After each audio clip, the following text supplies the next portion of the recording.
We back. Oh my gosh. Oh my goodness. I'm happy. You see the smile on my face? I'm happy. Guess what? You want to know why? Because Canada won last night. I know there's some American viewers out there. I'm sorry you had to lose.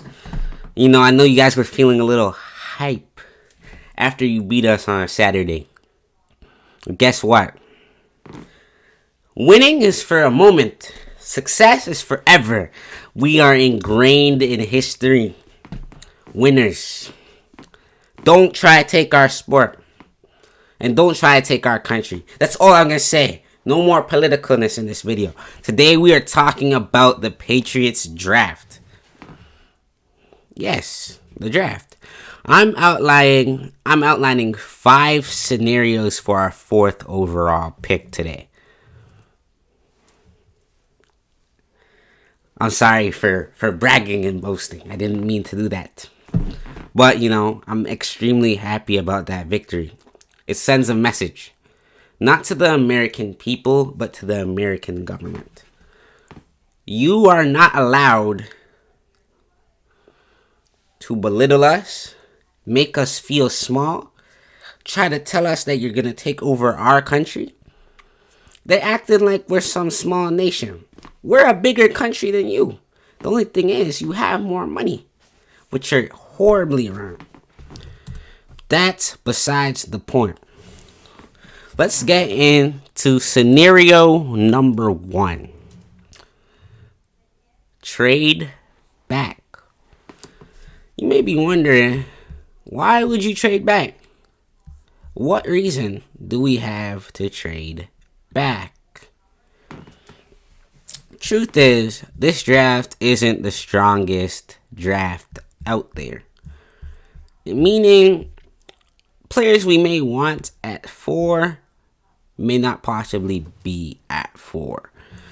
You think of players like Abdul Carter and Travis Hunter, and you worry that they may go 1 and 2.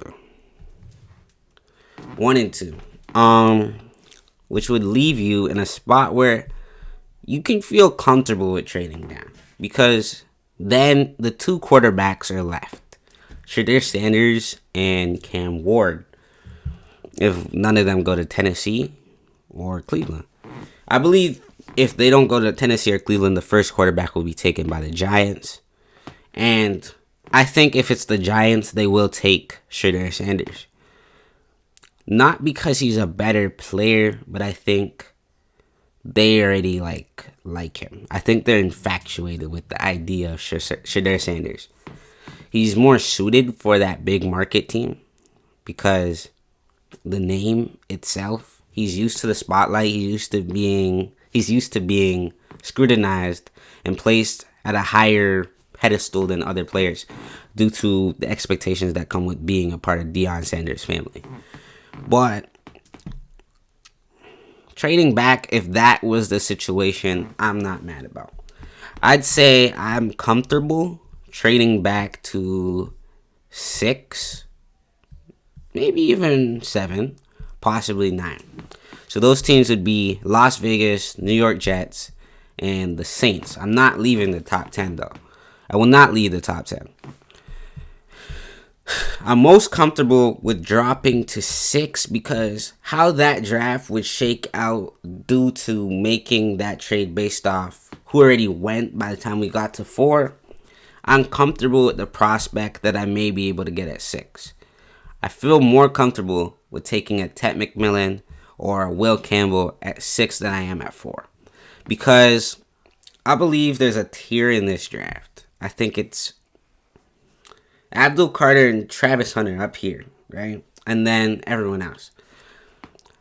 I think Shedeur and Cam in other drafts wouldn't be in discussion to be this highly drafted. But due to circumstance and due to the fact that they are the best 2 options, quarterback is highly valued in the league. And teams will take the gamble and the bet on those 2 guys. The problem with that is it will get you fired most likely. I have little to no faith in those 2 if I were to be drafting those guys.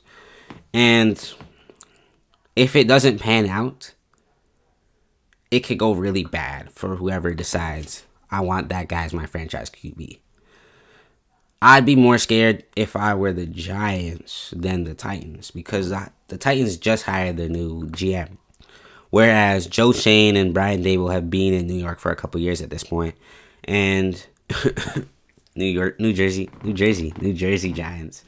That's where they play. That's where their entire thing is. They just call New York.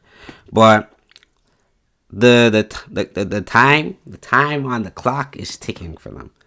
The seat is extremely hot. It's burning. It's hot. I feel it. And if they don't get this right, it's gone. You're out the building. That's a franchise that wants to win, and they're not okay with mediocrity. Daniel Jones was an experiment. It had some highs, but it had a lot of lows. And they're at a point where it's like, fix it or get out, and we'll find someone else to fix it. So trading back, I give it like a 20% chance for the Patriots to do it. It just depends on how the board shakes out. If the guy you want isn't there, don't force the pick, if that makes sense. Don't take someone you wouldn't take at 6, at 4. You know? If you're okay with taking them at 6, go back to 6. Collect some extra assets so you have more people to put on your roster to place around Drake May and Christian Gonzalez and all the other, young pieces that are developing on the roster. Okay, so scenario number 2 would be Abdul Carter. And this is the guy I want. You may be thinking, Jalen, we don't need Abdul Carter. We need to protect Drake May. We need to give Drake May weapons. And you're not wrong. You're definitely not wrong. But in Abdul Carter's position, I see a lot of need. And what I mean, I see need, I see a depleted defensive line and a weak edge group. Who do we still have there? Dietrich Wise is going to free agency. Who else is left? Anthony Jennings. I don't really see Anthony Jennings as a pass rusher. He's a decent run stopper. Good on the outside, good at contain. But we can do better. I think at a point you have to realize you need that stud on the defensive line. We have a Christian Barmore on the interior. We need a guy on the exterior. It worked well when we had Barmore and Wise and Matthew Judon. If you bring back Wise, that's perfectly fine with me, because I like Wise. He's a solid piece to have on the team, but you can't have him as your main pass rusher. I need Barmore not to focus on getting to the quarterback. I want him to be able to help stop the run. That was one of our biggest problems, other than generating pressure towards the quarterback. When you have a guy coming off the edge, he's gonna cause extra focus on him, which opens up the middle to be more disruptive. So that's why I think Abdul Carter is a perfect fit for the team. If he's anything in the slightest close to what they say he's supposed to be, anything like Micah Parsons, even if he's not as good as Micah Parsons, if he's on the trajectory of anything close to Micah Parsons, that's a guy you go get if he's on the board at 4. Okay, scenario 3, Travis Hunter. I love Travis Hunter. I love how he plays. I love his skill set. I'm concerned about Travis Hunter because I don't know where I'm using Travis Hunter. Everyone is like, I don't know if he can play on offense and defense. And the truth is, I don't think he can either. This is not college. This is the NFL. You see his frame. I've seen someone tell him, I think it was Cam Newton, that his body isn't built to play both ends in the NFL. This is the man's game now. I need to know what Travis wants to do in the NFL before I decide to pick him. I'm not drafting him to be a corner because I don't think he's better than Gonzalez at corner. So it's not an upgrade, it's just like an addition. Whereas if he's playing receiver, how good of a receiver is Travis Hunter? We all see him as an athletic specimen, but we're not sure what he's actually better at. I think he has more potential as a receiver, but I think he's a better player right now at corner. But that's concerning. That's definitely concerning. I'm waiting to see what happens after the combine. I heard he's testing as a corner, but I'm waiting to see his final decision. If he's gonna play receiver or corner, or if he decides I'm gonna do both. Because I think at the end of the day, it comes down to the team that drafts him. Is the team gonna say, I want Travis on defense and offense, I want Travis on defense, I want him on offense. If you're gonna draft him as a receiver, do it. Okay? If he's there, do it. But if he wants to play DB, let him pass you. I say let him pass you. Now, scenario 4. Will Campbell, tackle out of LSU. I've been hearing about Will Campbell for a couple years now, and he was supposed to be generational. And now what I'm hearing is he might not even be a tackle. So this depends on his measurements that come out next week and at his pro day. Because apparently his arm length is short.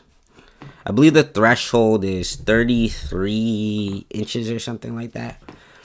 And if he's not above 33, it means he's a guard. And if he is above 33, you're comfortable with putting him at tackle.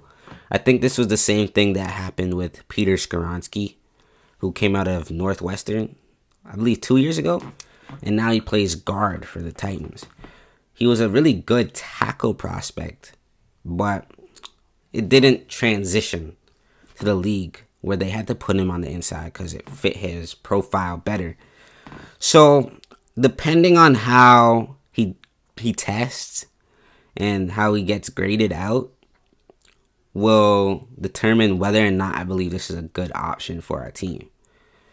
Will Campbell, if he's above the 33 threshold, I'm perfectly fine with taking him at 4.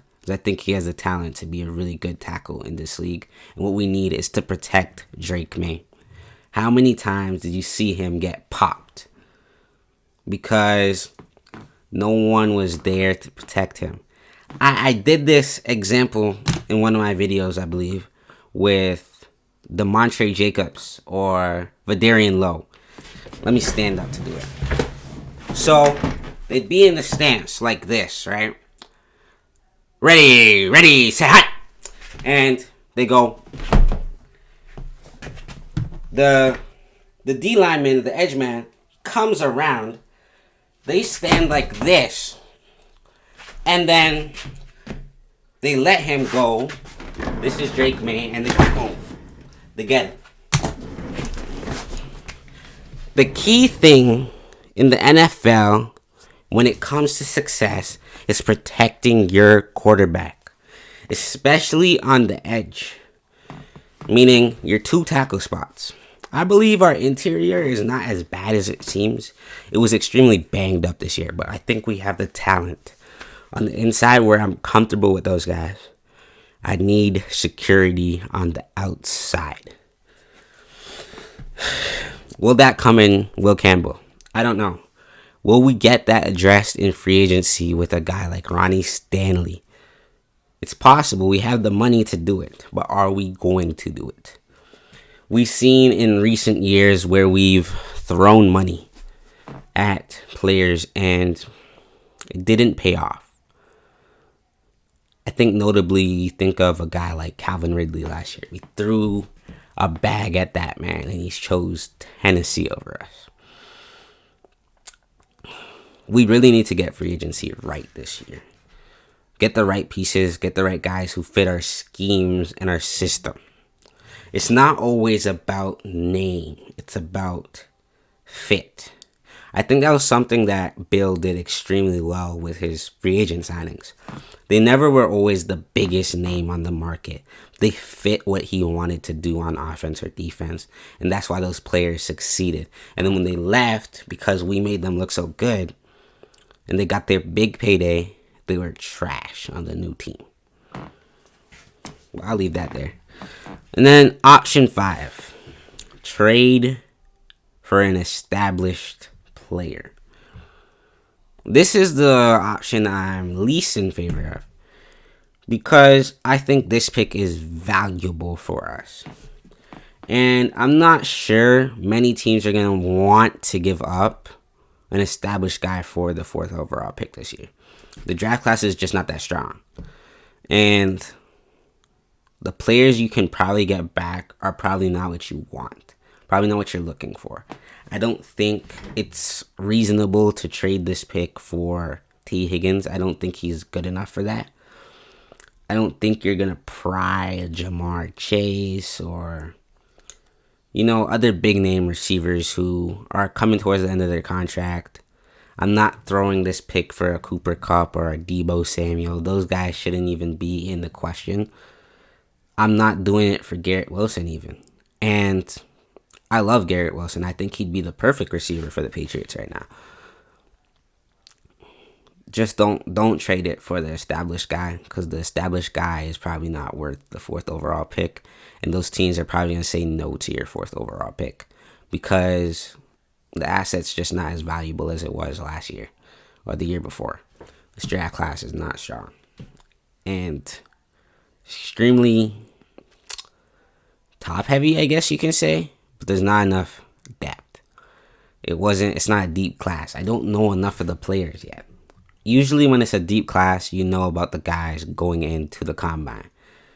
I don't know most guys in the 1st round right now. It's not because I haven't done research, it's because no one's talking about them. Conversation constantly is Shadur, Cam Ward, Travis Hunter. We don't even know if those are the best players in the draft. They're just the most big named players in the draft. But, let me know what you guys have to say. Tell me what you guys want the Patriots to do. And I'll see you in the next video. Peace out.